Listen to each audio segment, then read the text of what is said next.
A continuación, ortopedia y traumatología.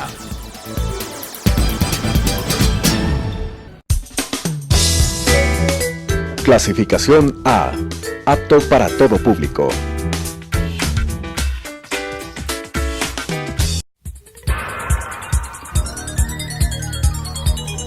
Las opiniones vertidas en este espacio por la producción y dirección del programa son de exclusiva responsabilidad de sus autores y de quienes intervienen en ellos.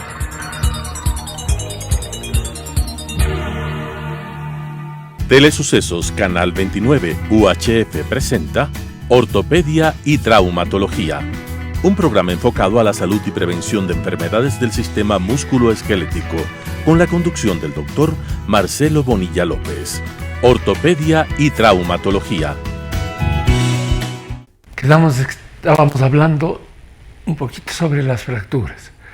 Acabamos sobre las fracturas y tenemos un tipo especial de fracturas que se presenta en los niños. En los niños que están en crecimiento, en los niños que tienen todavía los núcleos de crecimiento en los huesos, y la fractura se va a producir justamente por la línea fisial, por la fisis de este núcleo de crecimiento. Va a producirse una fractura. El slide. Se va a producir una fractura. Vamos a ver, como en el tipo A, que es el hueso normal del niño, vamos a ver esa línea que en muchas ocasiones puede llegar incluso a confundirse con una fractura. Pero vemos cómo esa fractura, ya se ha producido una fractura y se produce un desplazamiento en la B, se produce el desplazamiento de la metáfisis y vamos a ver que hay un decolamiento epifisario, una fractura. El más común, el tipo C, es el más común que se presenta, en el cual vamos a ver un triángulo de hueso de la metáfisis que va acompañando a la fisis, en el cual se produce ahí.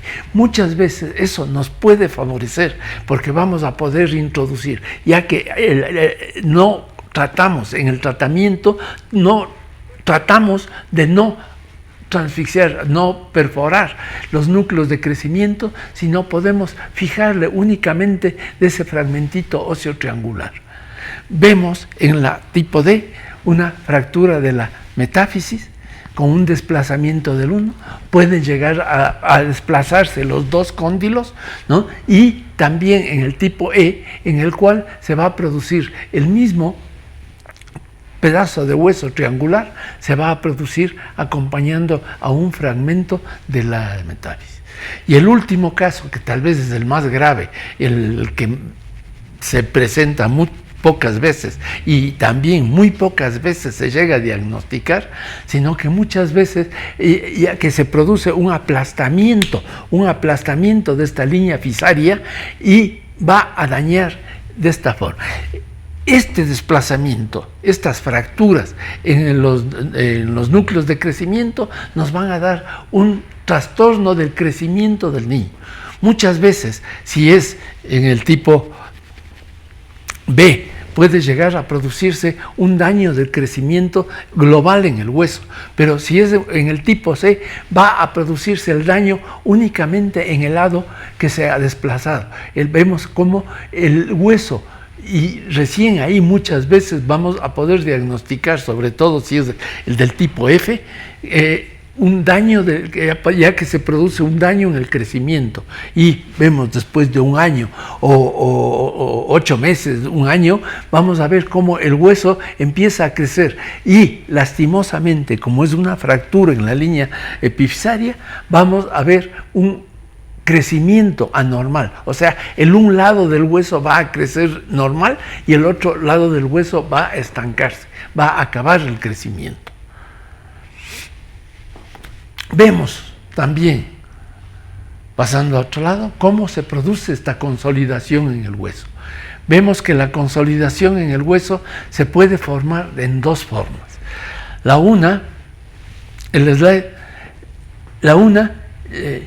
Vemos cómo las formas de, bien sea de inmovilizar con una férula, con un yeso, con un clavo endomedular, un clavo que se mete dentro del canal medular, unos 2 tornillos en el otro, unos 2 clavijas que se ha puesto ahí, o una placa con tornillos ahí.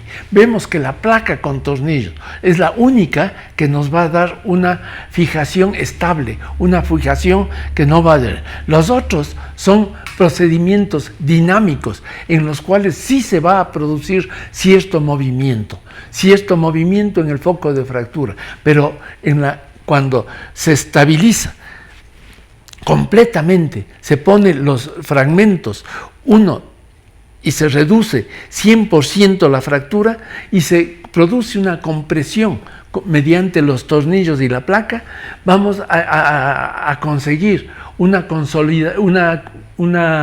reducción estable, lo cual nos va a llevar a una estabilidad de esta fractura y lo cual nos va a llevar a una consolidación estable. La consolidación primaria, que en este caso sería producida por una placa, el slide, nos va a dar el slide, por favor, nos va a dar una formación estable, va a mantener los fragmentos del hueso coaptados, pegados de uno, y no solamente eso, sino que estamos haciendo una compresión grande en el hueso, y además de eso tenemos que tener otra condición para conseguir esta fijación de la fractura rígida, que tenemos que tener la vascularización del canal medular normal, o sea que sin ningún daño.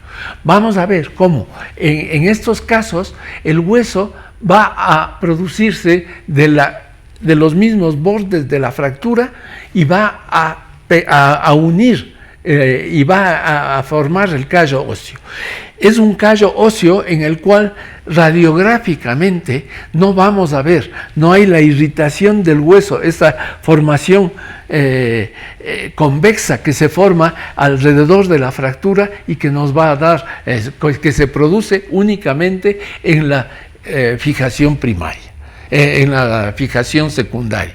En la formación primaria vamos a ver cómo los osteoclastos, el slide, los osteoclastos abajo, hacia la izquierda, los osteoclastos que van a producir, son células que van a realizar un debridamiento, una reabsorción del hueso dañado, de los tejidos malos, necrosados, va a reabsorberse. Estos osteoclastos van a formar. Y vamos a ver cómo los osteoblastos, que son los que están en la periferia de la lámina del hueso, ¿no?, van a formar nuevo hueso y van a apostar. Y este hueso primario que estaba inicialmente, que es el hueso medular, es el hueso que está dentro de la médula ósea, ¿no?, va a formarse en láminas, un hueso laminar que va a consolidarse y va a producirse esta unión. La siguiente, por favor. La consolidación secundaria. Vemos cómo va a formarse a partir del hematoma que se llega a formar entre la primera y segunda semana, hematoma que va creciendo y va aumentando prácticamente en esta. Vemos cómo una radiografía a la segunda semana puede haber una separación de los fragmentos óseos, y es porque el hueso fracturado va a reabsorberse, y es justamente porque en este hematoma que está lleno de células, los linfocitos, los piocitos, los hematófagos, que son todos los que van a comerse todo el tejido necrosado, va a reabsorber el hueso y va a mantener separado. Pero vemos cómo este hematoma ha despegado el periósteo y se forma una convexidad, una convexidad alrededor del foco de fractura. Convexidad producida por un hematoma. Hematoma que ya les digo, se está lleno de células macrófagas que van comiendo los tejidos necrosados y va a ser cambiado justamente por los osteoclastos y posteriormente por los osteoblastos que van en la periferia del periósteo, van a formar un hueso, no una transformación de este hematoma, lo van a transformar en una fibrosis, y en un tejido cartilaginoso. Tejido cartilaginoso que en lo posterior, el slide, en lo posterior va a ir cambiando. Vemos cómo ese tejido cartilaginoso, las células, y gracias a los osteoblastos se va transformando ese hueso en un tejido duro y un tejido más estable que va a sujetar a esta. Vemos cómo a las 2 semanas, 3 semanas, ya vamos a ver cómo va a disminuir un poquito esta separación del hueso. Va formándose ya el hueso y se va rellenando ese espacio que hubo, se va rellenando y se va formando ese. Es un callo, el callo grande, irritativo, que se llama, ¿no? Es un callo grande y eso es debido a la movilidad. O sea, mientras más movilidad haya en el foco de fractura, más callo irritativo va a producirse. La siguiente. Vemos cómo aquí, ya en una etapa de remodelación, que muchas veces llega a durar años, ¿no?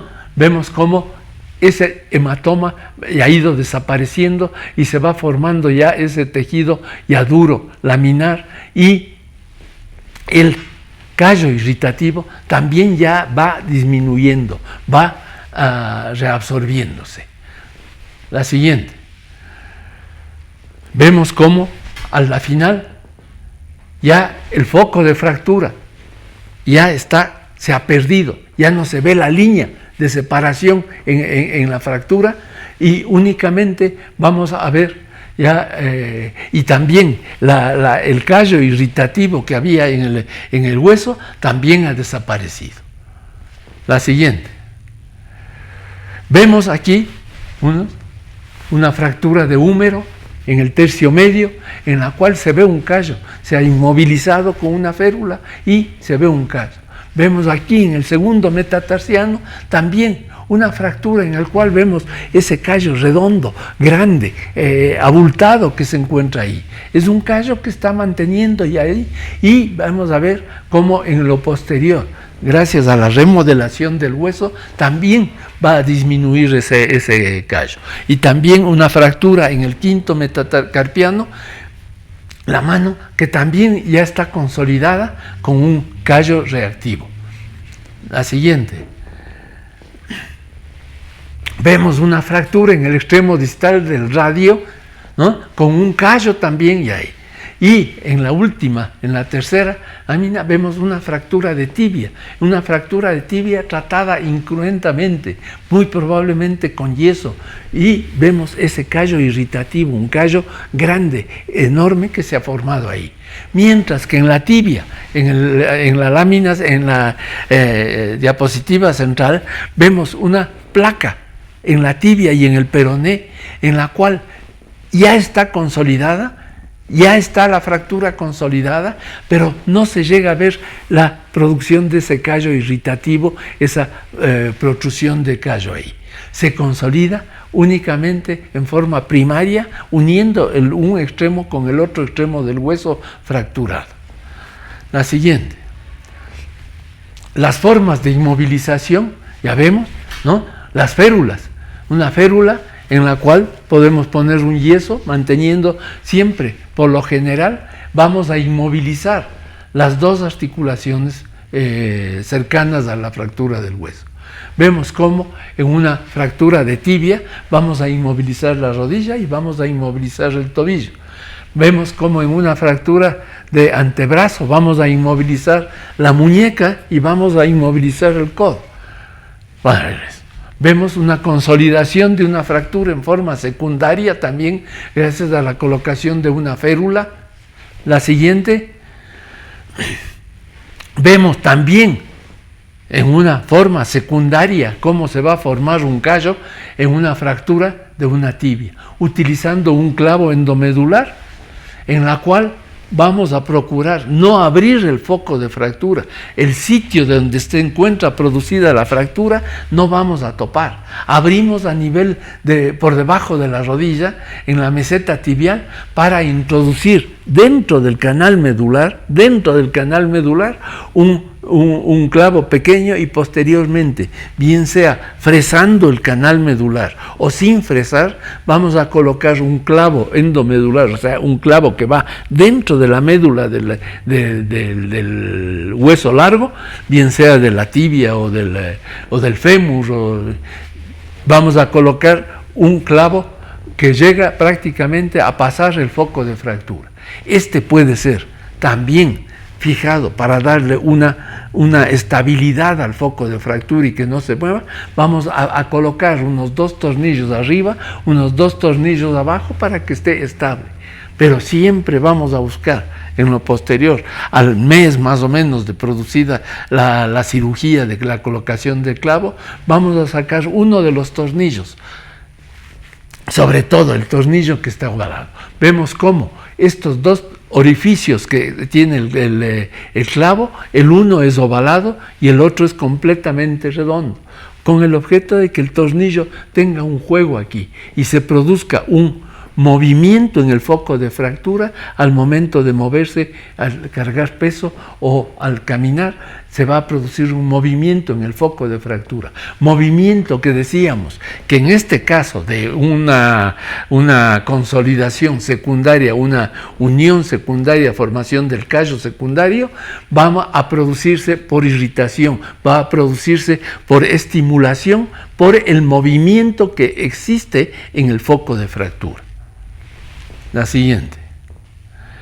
Vemos las diferentes formas, una placa a nivel del radio, una placa a nivel cualquier hueso largo en la cual estamos atravesando, muchas veces sin atravesar el foco de fractura, como en el centro, pero en otras ocasiones vamos a atravesar a través del orificio de la placa, podemos atravesar el foco de fractura con el objeto de realizar una compresión también a este nivel. Vemos también otro tipo de placa, la otra era una placa de compresión, esta es una placa de sostén. Esta placa lo único que está haciendo es sostener el pedacito de hueso ahí en la meseta tibial. Vemos cómo está sujetando eso. También para sostener esa clavija, esos tornillos, ¿no? Están sujetando únicamente la placa y los fragmentos de eso. El clavo endomedular también está sujetando la fractura. No le inmoviliza, no le da la compresión en el foco de fractura. La siguiente, por favor. Vemos también un tornillo deslizante al lado derecho, una placa deslizante con un tornillo en la cual, igual, lejos del foco de fractura, vamos a meter un tornillo para que le realice una compresión. Vemos cómo la parte lisa del tornillo está atravesando el foco de fractura y recién las estrías empiezan distalmente a la fractura. Eso es con el objeto de que atraerle y comprimir dentro de esto, meterle dentro de la manga a la mano. Vamos a hacer eso trayéndole a este fragmento desde acá atrás. Y eso es lo que estamos haciendo ahí. Y fijamos después con una mano. También es una forma de una consolidación secundaria. La siguiente, por favor. Vemos también un tornillo deslizante en el fémur, en la parte distal del fémur, ya no en la cadera. También la única que cambia es la forma. Este tiene una angulación de 90 grados de esta placa, mientras que la otra tiene una angulación entre 125 y 145 grados. Pero es exactamente el mismo método, que vamos a atraer un fragmento sobre el otro para atraer un cóndilo sobre el otro. E igualmente, otro tipo de férula, un tutor externo, en la cual estamos poniendo distal y proximalmente a la fractura unos clavitos que vamos a unir por fuera de la piel con una barra, en la cual podemos darle una compresión, podemos darle una distracción, podemos darle cualquier elemento de ahí con el objeto de poder colocar en su sitio las fracturas. Esto sería el tratamiento de las fracturas y las fracturas. En la próxima vez vamos a ver un poquito, tal vez unos ejemplos de cómo se producen estas fracturas para que lleguen a consolidarse. Gracias.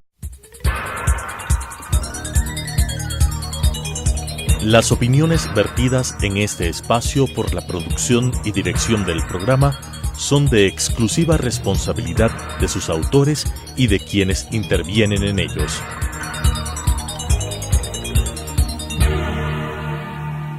Telesucesos Canal 29 UHF presentó Ortopedia y Traumatología, un programa enfocado a la salud y prevención de enfermedades del sistema músculo-esquelético, con la conducción del doctor Marcelo Bonilla López. Ortopedia y Traumatología.